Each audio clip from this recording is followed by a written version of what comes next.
Assalomu alaykum. Aziz obunachilar, mana bitta idoramiz. Farg'ona viloyati Yozyovon tumaniga. Opkira o'rnatib berdik.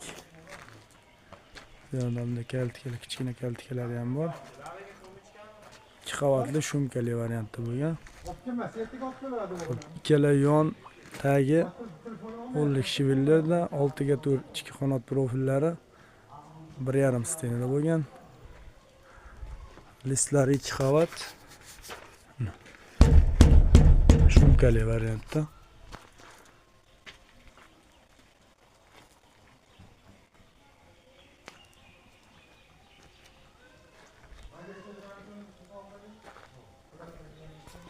Zamoylari Zuber zamok. Doimida ochilyapti ishlari.